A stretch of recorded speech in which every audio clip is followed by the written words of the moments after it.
नमस्कार, Aryan TV national में आपका स्वागत है और मैं हूं आपके साथ सुमन पाल। बुलेटिन की शुरुआत करते हैं बड़ी खबर के साथ, जहां पर प्रधानमंत्री नरेंद्र मोदी ने रोजगार मेले में सरकारी नौकरियों के 61,000 नियुक्ति पत्र सौंपे और 18वें रोजगार मेले के तहत कई सरकारी विभागों और संगठनों में ये नियुक्तियां दी जाएंगी।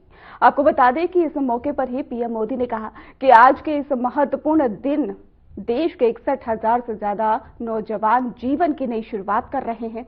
उन्होंने कहा कि सभी को सरकारी सेवाओं के नियुक्ति पत्र मिल रहे हैं और ये एक तरह से नेशनल बिल्डिंग का ही इनविटेशन लेटर है और ये विकसित भारत के निर्माण को गति देने का संकल्प पत्र है।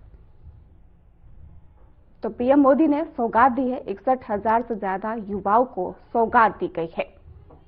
रोजगार मेले में सौंपे गए हैं नियुक्ति पत्र।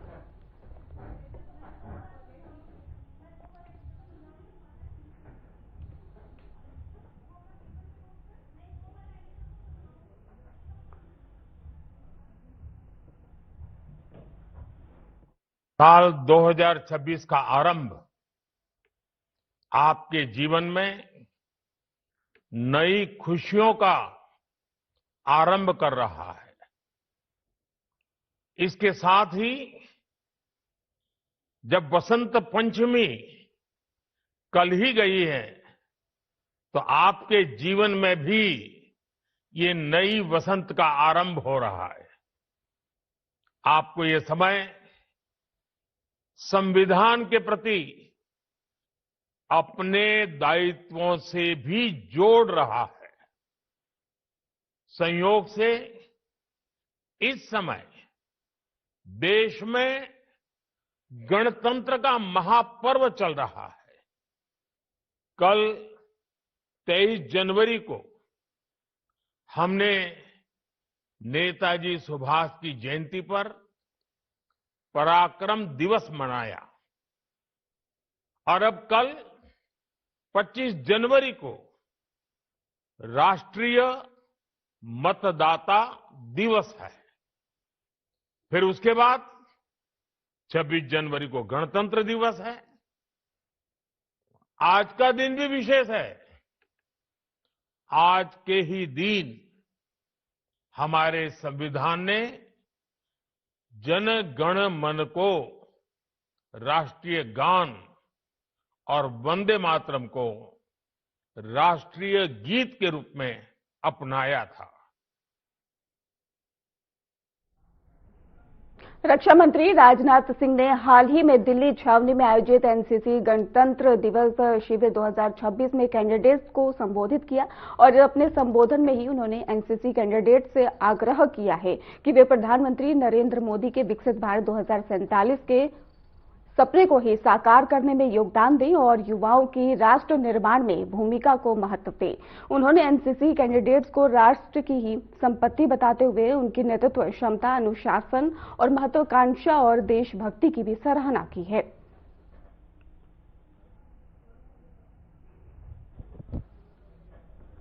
तो एनसीसी गणतंत्र दिवस शिविर 2026 का आयोजन, जिसमें रक्षा मंत्री ने कैंडिडेट्स को प्रेरित किया है और इस दौरान ही शिविर में युवाओं को संदेश भी देते हुए राजनाथ सिंह नजर आए हैं।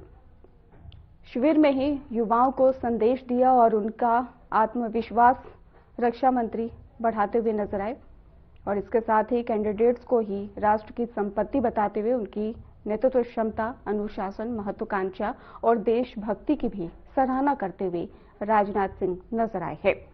और इसके साथ ही उन्होंने कहा कि विकसित भारत 2047 के सपने को साकार करने में योगदान दें और युवाओं के राष्ट्र निर्माण में भूमिका को महत्व दें, ऐसा राजनाथ सिंह ने कहा। आपको बताते चले कि उन्होंने एनसीसी कैंडिडेट से आग्रह किया कि वे प्रधानमंत्री नरेंद्र मोदी के विकसित भारत 2047 के सपने को साकार करें और योगदान इसमें साकार करने में युवा जरूर दें।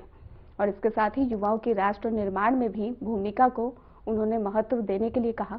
उन्होंने एनसीसी को लेकर भी कैंडिडेट से आग्रह किया और इसके साथ ही आपको बता दें कि रक्षा मंत्री राजनाथ सिंह ने हाल ही में दिल्ली छावनी में ही आयोजित एनसीसी गणतंत्र दिवस के दौरान ही उन्होंने युवाओं का हौसला बढ़ाया है। 2026 में कैंडिडेट्स को संबोधित किया। अपने संबोधन में ही उन्होंने एनसीसी कैंडिडेट से आग्रह किया कि वे प्रधानमंत्री नरेंद्र मोदी के विकसित भारत 2047 के सपने को साकार करने में योगदान देते रहें और युवाओं के राष्ट्र निर्माण में भूमिका को महत्व दें। उन्होंने एनसीसी कैंडिडेट्स को ही राष्ट्र की संपत्ति बताते हुए उनकी नेतृत्व क्षमता और योगदान की महत्वाकांक्षा और देशभक्ति की सराहना की।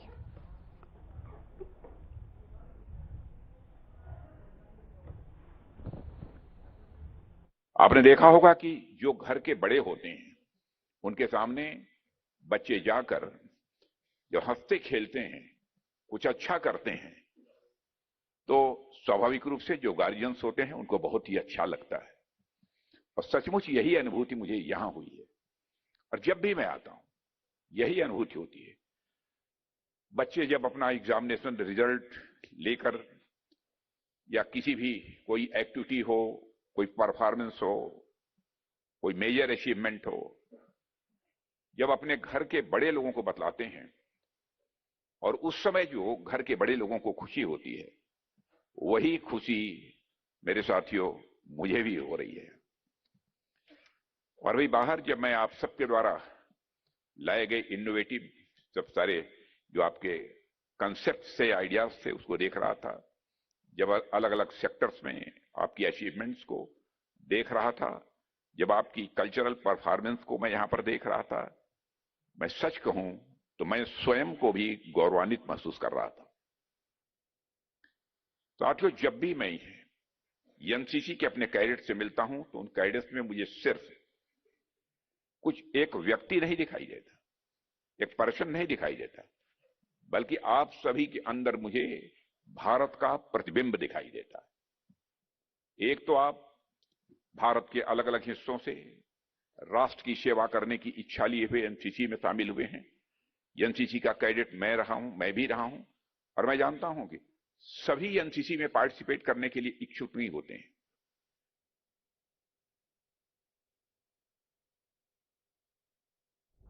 यूपी के स्थापना दिवस पर शाह ने बधाई दी है। बड़ी अपडेट सामने आई, जहां पर गृह मंत्री अमित शाह ने पोस्ट कर साफ तौर पर लिखा है कि डबल इंजन सरकार में बढ़ रहा है यूपी। और इसके साथ ही शाह ने यह भी लिखा कि इंफ्रास्ट्रक्चर के नए कीर्तिमान बना रहा है यूपी और प्रगति के पथ पर अग्रसर की कामना भी अमित शाह ने लिखा है।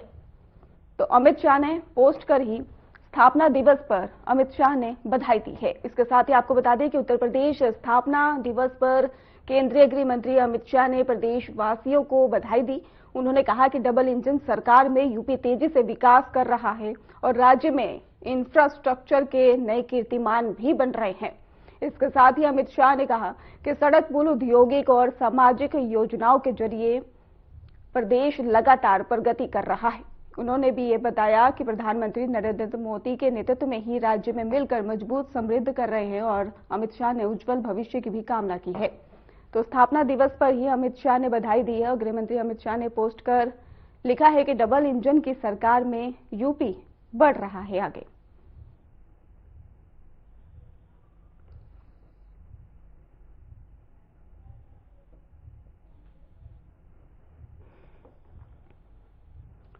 तो यूपी दिवस पर सीएम योगी आदित्यनाथ ने भी बधाई दी है और इसके साथ ही उन्होंने सभी प्रदेशवासियों को बधाई देते हुए नजर आए हैं। प्रदेशवासियों को शुभकामनाएं उन्होंने साफ तौर पर दी और देश का ग्रोथ इंजन बना यूपी, ऐसा सीएम योगी आदित्यनाथ कहते हुए नजर आ रहे हैं। और इसके साथ ही यूपी असीम संभावनाओं का प्रदेश है, सीएम योगी आदित्यनाथ ने कहा। यूपी संस्कृति का प्राचीन केंद्र बन रहा है। सीएम योगी आदित्यनाथ ने उत्तर प्रदेश के स्थापना दिवस के अवसर पर प्रदेशवासियों को बधाई दी है। मुख्यमंत्री योगी आदित्यनाथ ने प्रदेशवासियों और विदेश में रह रहे उत्तर प्रदेश के लोगों को हार्दिक बधाई दी है। सीएम योगी आदित्यनाथ ने साफ तौर पर कहा है कि उत्तर प्रदेश अब संघर्ष और नीतिगत उदासीनता को पीछे छोड़कर देश के विकास में अहम भूमिका निभाता हुआ नजर आ रहा है। उन्होंने ये भी कहा कि उत्तर प्रदेश आज भारत के विकास का ग्रोथ इंजन बन चुका है। और सीएम योगी आदित्यनाथ ने सोशल मीडिया प्लेटफॉर्म एक्स पर लिखा एक वीडियो संदेश भी साझा करते हुए प्रदेशवासियों को शुभकामनाएं देते हुए नजर आए। अपने संदेश में उन्होंने प्रदेश की उपलब्धियों का उल्लेख किया और कहा कि विकास, कानून व्यवस्था और निवेश के क्षेत्र में उत्तर प्रदेश ने नई पहचान बनाई है। तो उत्तर प्रदेश दिवस के अवसर पर सीएम योगी आदित्यनाथ ने प्रदेश वासियों को शुभकामनाएं दी हैं और इसके साथ ही आपको बता दें कि विदेश में रह रहे उत्तर प्रदेश के लोगों को भी सीएम योगी आदित्यनाथ ने शुभकामनाएं दी हैं। इसके साथ ही उन्होंने कहा कि प्रदेश आगे बढ़ रहा है। निवेश के क्षेत्र में उत्तर प्रदेश ने नई पहचान भी बनाई है।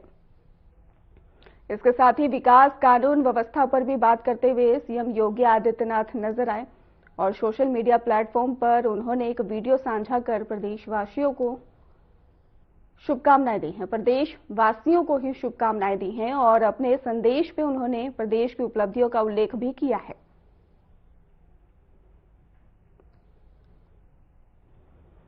उन्होंने कहा कि आज उत्तर प्रदेश भारत के विकास का ग्रोथ इंजन बन चुका है और सीएम योगी आदित्यनाथ ने बाहर रह रहे प्रदेश से लोगों को भी शुभकामनाएं दी हैं। सोशल मीडिया प्लेटफॉर्म पर ही उन्होंने एक वीडियो साझा किया जिसमें वो प्रदेश भर के लोगों को बधाई देते नजर आए।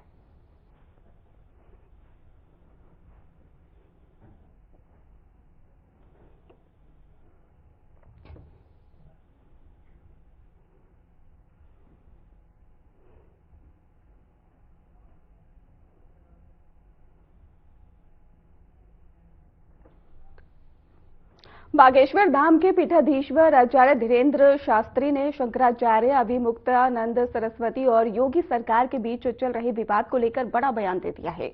आपको बता दें कि श्री राम कथा को लेकर कोटा प्रवास के दौरान उन्होंने कहा कि इस विवाद में दोनों ही पक्ष अपने हैं और दोनों की सनातनी हैं और ऐसे में किसी भी तरह से सनातन धर्म का हास परिहास नहीं होना चाहिए। आचार्य धीरेन्द्र शास्त्री ने साफ शब्दों में भी कहा कि सनातन कोई मजाक नहीं है और इसके साथ ही सनातन का हंसी मजाक बनाने से किसी का भी भला नहीं होगा।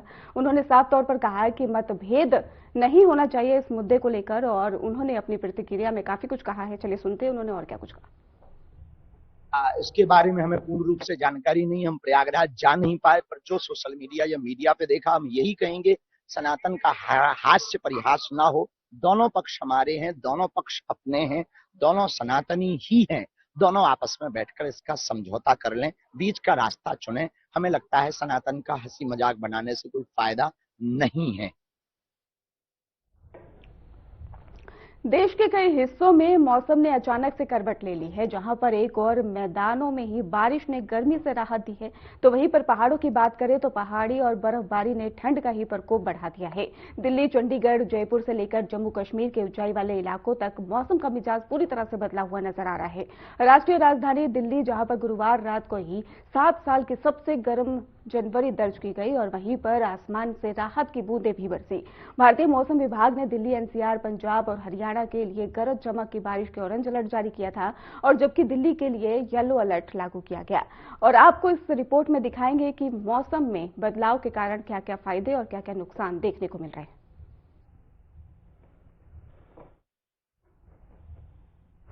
दिल्ली में झमाझम बारिश, घने बादलों से दिन में छाया अंधेरा।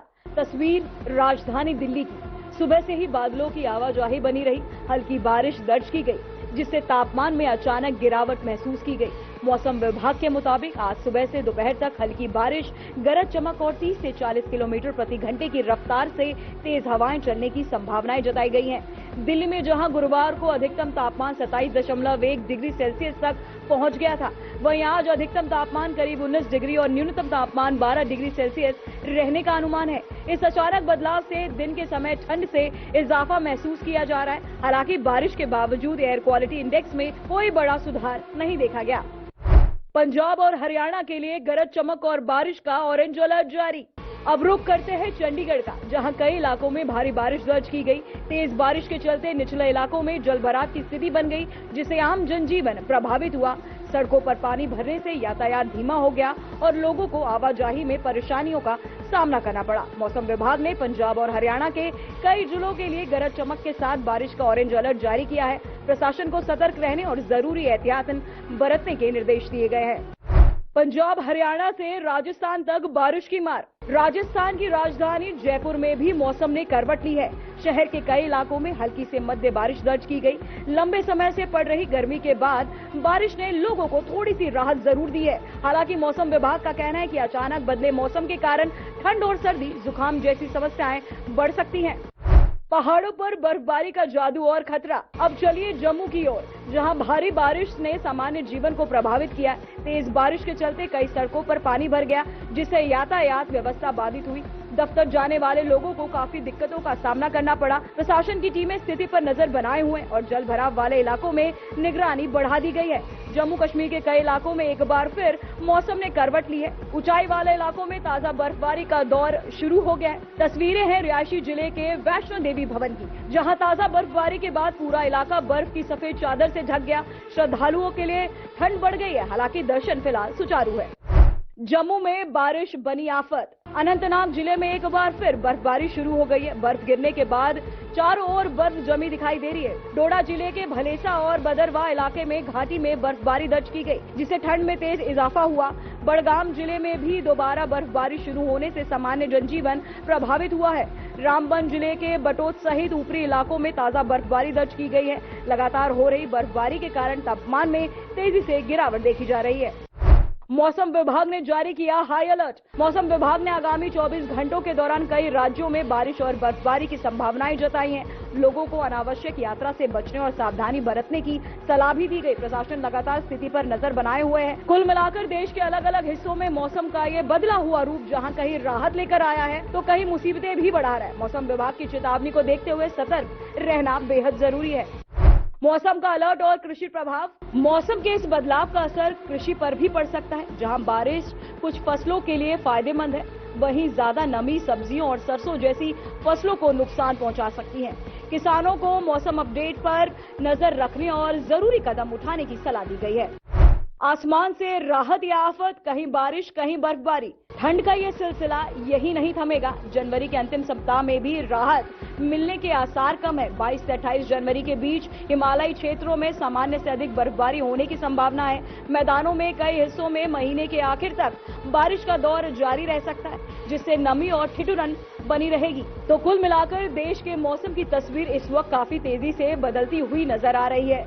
मैदानों में जहां बारिश ने कई दिनों से जारी गर्मी से राहत दी, वहीं पहाड़ी इलाकों में बर्फबारी ने ठंड और मुश्किलें और बढ़ा दी है। दिल्ली, जिसने एक दिन पहले ही 7 वर्षों में सबसे गर्म जनवरी दिवस देखा, आज उसी दिल्ली में तापमान में करीब 8 डिग्री तक की गिरावट महसूस की जा रही है। मौसम विभाग के मुताबिक ये बदलाव अस्थायी नहीं है। अगले 24 से 48 घंटे मौसम के लिहाज से बेहद अहम रहने वाले हैं। अब सवाल बस यही है कि आखिर मौसम की ये मार कब तक यूं ही लोगों की जिंदगी को प्रभावित करती रहेगी।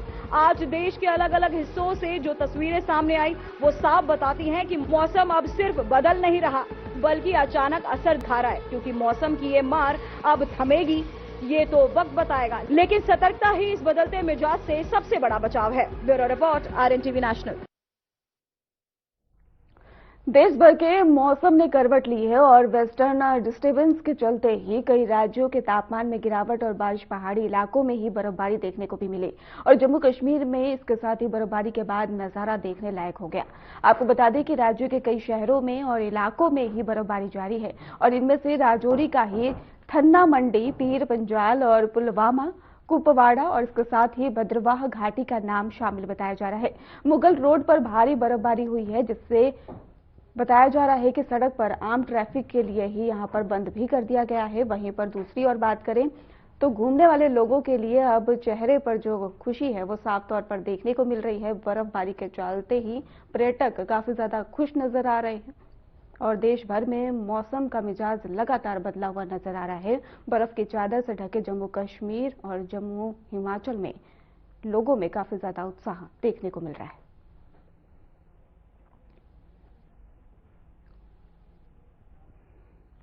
वर्ल्ड इकोनॉमिक फोरम के मंच से अमेरिकी राष्ट्रपति डोनाल्ड ट्रंप ने भारत और प्रधानमंत्री नरेंद्र मोदी को लेकर खुलकर अपनी बात रखी है। ट्रंप ने न सिर्फ प्रधानमंत्री नरेंद्र मोदी को अपना दोस्त बताया, बल्कि भारत के साथ एक बड़ी ट्रेड डील के संकेत भी दे दिए हैं। लेकिन सवाल है कि क्या वाकई भारत अमेरिका के बीच 500 अरब डॉलर की ट्रेड डील संभव है और कब तक कम होंगे भारतीय उत्पादों पर भारी टैरिफ, और क्या ट्रंप के बयान सिर्फ कूटनीतिक दोस्ती है या फिर ठोस समझौते की शुरुआत। इसी को लेकर देखिए हमारी खास रिपोर्ट। दावोस में ट्रंप ने की पीएम मोदी की तारीफ। दावोस में चल रहे वर्ल्ड इकोनॉमिक फोरम में इस बार सिर्फ वैश्विक अर्थव्यवस्था ही नहीं बल्कि भारत अमेरिका संबंध भी चर्चा के केंद्र में रहे। अमेरिकी राष्ट्रपति डोनाल्ड ट्रंप ने अपने संबोधन के बाद भारतीय मीडिया से खास बातचीत की। इस बातचीत में ट्रंप ने कहा, प्रधानमंत्री नरेंद्र मोदी बेहतरीन शख्स हैं, वो मेरे दोस्त हैं, हम भारत के साथ एक अच्छी डील करेंगे। यह बयान ऐसे समय में आया है जब भारत और अमेरिका के बीच ट्रेड डील को लेकर लंबे समय से बातचीत चल रही है, लेकिन अब तक कोई ठोस नतीजा सामने नहीं आया। भारत अमेरिका ट्रेड डील पर दिए संकेत। अगर आंकड़ों की बात करें तो भारत और अमेरिका के बीच मौजूदा द्विपक्षीय व्यापार करीब 291 अरब डॉलर का है। दोनों देशों का लक्ष्य साल 2030 तक इस व्यापार को बढ़ाकर 500 अरब डॉलर तक पहुंचाना, यानी मौजूदा व्यापार से दुगने से भी ज्यादा। फरवरी 2025 में प्रधानमंत्री नरेंद्र मोदी की वॉशिंगटन यात्रा के दौरान इस ट्रेड डील पर पहली औपचारिक बातचीत हुई थी, लेकिन सवाल ये है, क्या यह लक्ष्य हकीकत बन पाएगा। भारत अमेरिका ट्रेड डील पर सकारात्मक रुख। ट्रेड डील की राह सबसे बड़ी बाधा है टैरिफ। फिलहाल अमेरिकी बाजार में भारतीय उत्पादों पर 50% तक टैरिफ लगाया जा रहा है। Textiles, farm, steels, auto parts, इन सभी सेक्टर्स को इसका सीधा नुकसान झेलना पड़ रहा है। यही नहीं, डोनाल्ड ट्रंप पहले ही ये चेतावनी दे चुके हैं कि अगर भारत के ईरान के साथ व्यापारिक संबंध जारी रहे तो भारत पर अतिरिक्त 25% टैरिफ लगाया जा सकता है, यानी कुल मिलाकर भारतीय एक्सपोर्ट पर 75% तक का बोझ। भारत अमेरिका ट्रेड डील पर अब भी सस्पेंस। हालांकि भारत और अमेरिका सिर्फ व्यापारिक साझेदार नहीं बल्कि रणनीतिक सहयोग भी है। रक्षा सौदे, टेक्नोलॉजी ट्रांसफर, इंडो पैसिफिक रणनीति, इन सभी मुद्दों पर दोनों देशों की मजबूत साझेदारी रही है। ट्रंप का पीएम मोदी को दोस्त कहना कूटनीतिक रूप से भी सकारात्मक संकेत माना जा रहा है, लेकिन एक्सपर्ट्स का कहना है दोस्ती के साथ हार्ड नेगोशिएशन भी जरूरी है।